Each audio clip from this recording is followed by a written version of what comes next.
हर एक मुश्किल वक्त का हिसाब मिलेगा, तेरी मेहनत को भी अंजाम मिलेगा। फिक्र मत कर, तुझे भी वो कामयाबी वाला मुकाम मिलेगा। So hello everyone, I'm Tanya Singh. I'm a third year MBBS student from GR Medical College Gwalior. तो आपका मुकाम क्या है? नीट क्रैक करना ना? आपने YouTube पे हजारों वीडियोस देखी होंगी। Get 650 plus, score 180 out of 180 in physics, chemistry, 360 out of 360 in bio. तो क्या हमारे बताने से, हमारे कहने से आप ये अचीव कर लोगे? ये कोई जादू की छड़ी तो नहीं कि घुमाया और हो गया। ये अचीव करने के लिए लगती है मेहनत, और मेहनत के साथ लगी होती है बहुत सारी चीज़ें। आप में लगन होनी चाहिए, आप में कॉन्फिडेंस होना चाहिए कि हाँ, मैं हार्ड वर्क कर रहा हूँ तो इसका रिजल्ट मुझे मिलेगा। मैं अपना मुकाम हासिल करके ही रहूँगा, हिम्मत नहीं हारूंगा। नीट में सिर्फ 4 मंथ्स बचे। वीडियो स्टार्ट करने से पहले मैं आपसे प्रॉमिस चाहती हूँ कि इन बचे हुए 4 मंथ्स में आप बिल्कुल नेगेटिव थॉट नहीं लाओगे कि मेरा होगा कि नहीं होगा। आप कंसिस्टेंटली हार्ड वर्क करते रहोगे पूरी लगन के साथ। मेहनत का फल जरूर मिलता है, नेगेटिव थॉट्स लाने की बिल्कुल जरूरत नहीं है। एज वी नो, केमिस्ट्री के 3 सब पार्ट्स होते हैं: organic, inorganic and physical. So let's start with inorganic chemistry. जब मैं प्रिपेयर कर रही थी, मुझे इनऑर्गेनिक केमिस्ट्री पर्सनली बहुत गंदी लगती थी। ना मेरे मार्क्स आते थे इनऑर्गेनिक केमिस्ट्री में, और ना ही मेरे को पल्ले पड़ती थी इनऑर्गेनिक केमिस्ट्री। सो इनऑर्गेनिक केमिस्ट्री अगर आप देखें, it's similar to bio.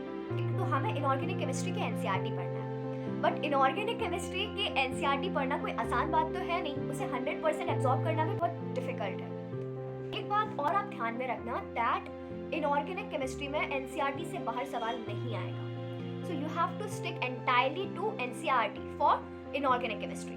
Organic chemistry में आप कितना अच्छा स्कोर करोगे, ये एंटायरली डिपेंड करेगा कि आपने एनसीईआरटी कितने अच्छे से पढ़ी है, कितने अच्छे से आपने एनसीईआरटी को एब्जॉर्ब करा है। ठीक है। सो जैसे कि मैंने बायो के लिए बताया था कि एनसीईआरटी को कैसे पढ़ना है, आपको हर पैरा पे रुकना है और फिर सोचना है कि इस पैरा से कौन सा क्वेश्चन बन सकता है, कैसे क्वेश्चन फ्रेम हो सकता है। ठीक है। Similarly you have to do it with chemistry, inorganic chemistry. और आपको इनऑर्गेनिक केमिस्ट्री में जो इंपॉर्टेंट पॉइंट्स होंगे, आप जब एनसीईआरटी रीड करोगे, वो भी आपको अलग से लिख के रख लेना है एंड उन्हें टाइमली रिवाइज करते रहना, बिकॉज इनऑर्गेनिक केमिस्ट्री बहुत वॉलेटाइल है। अगर आपने आज पढ़ा और आप अगर 3 दिन बाद मेमोराइज करने की कोशिश करोगे ना कि मैंने क्या पढ़ा था, तो आप भूल चुके होंगे। सो इनऑर्गेनिक केमिस्ट्री में रिवीजन बहुत ज्यादा लगता है। एक बात और बच्चों, जब आप इनऑर्गेनिक केमिस्ट्री के एनसीईआरटी पढ़ोगे ना, तो उसमें आपको टेबल्स मिलेंगी।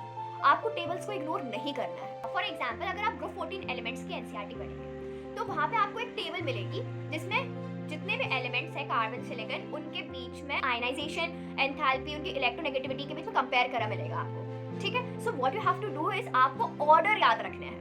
ठीक है। एंड आपने देखे भी होंगे कि ये ऑर्डर वाले जो सवाल होते हैं, ये काफी पूछे जाते हैं। इलेक्ट्रोनेगेटिविटी का ऑर्डर बता दीजिए, फर्स्ट आयनाइजेशन एंथैल्पी का ऑर्डर बता दीजिए। बाकी अगर आपको इनऑर्गेनिक केमिस्ट्री में कुछ मेमोराइज करने में दिक्कत आ रही हो, देन आप YouTube पे वीडियोस देख सकते हैं। उनमें काफी निमोनिक्स, काफी अच्छे निमोनिक्स बताए गए हैं, that will help you. Okay. Physical chemistry के लिए आप फॉर्मूला कॉपीज बनाएं, बिकॉज अगर आप नीट का पेपर एनालाइज करेंगे, then you will get to know that जो 70 से 80% क्वेश्चंस हैं, they are directly formula based questions.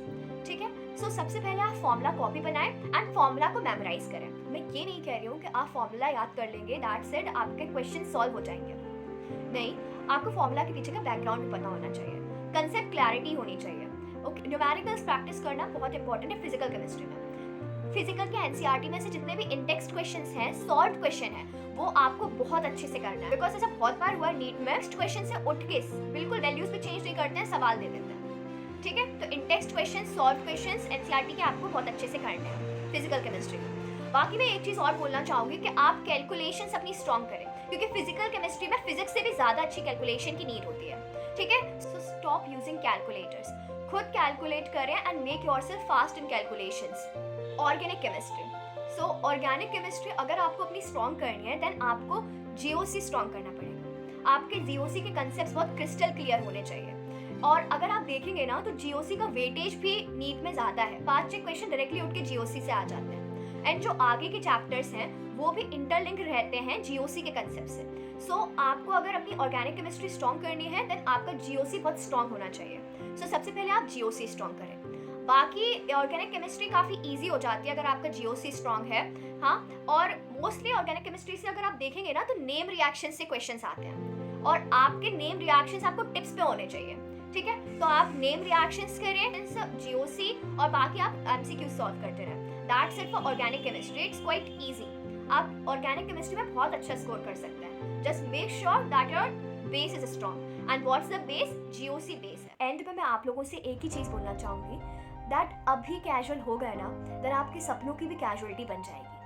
इसलिए इन बचे हुए 4 महीने में एकदम सिंसियरली प्रिपेयर करें। 100% एक सीट आपकी होगी, 100% आपका सिलेक्शन होगा। Thank you for watching and keep study.